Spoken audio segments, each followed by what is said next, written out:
Hey, it's Eric Meyer from Light 98.7, brand manager for WLZW and also the digital managing editor for Town Square Media here in Utica. Now, our building is relatively new. It's not. It was a warehouse once. We converted it to a radio station. But even though there's not, a lot of, it hasn't been around for centuries, there still are stories of odd occurrences here in our building, things we just can't explain. And I'll give you a few of mine. Sometimes I do a late night shift. Over the weekends, we have Flashback Saturday night. And when I have opportunities to host that show, obviously I'm here and there aren't a lot of people around the building on that late weekend night.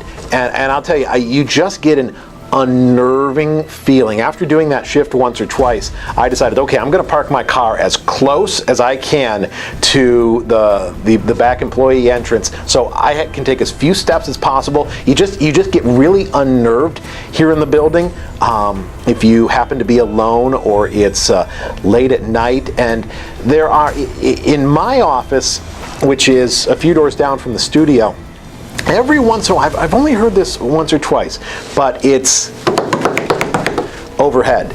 And what is that? I mean, literally, I've heard what I thought were people walking, on the ceiling tiles, walking through the ceiling. I mean, there's nobody above us. We're just one story here. And, I asked our engineer or building administrator, is there anybody working in the building? And we'd had some vent issues. No, there's nobody here. But, I mean, I can't explain.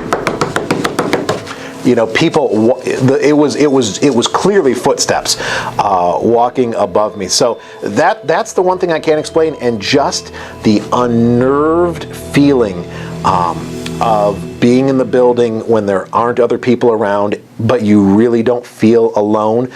Here in the Light 98.7 studio, if I'm looking out towards the door, you'll just, I'm here on the microphone, and I'll just see some kind of movement out of the corner of my eye.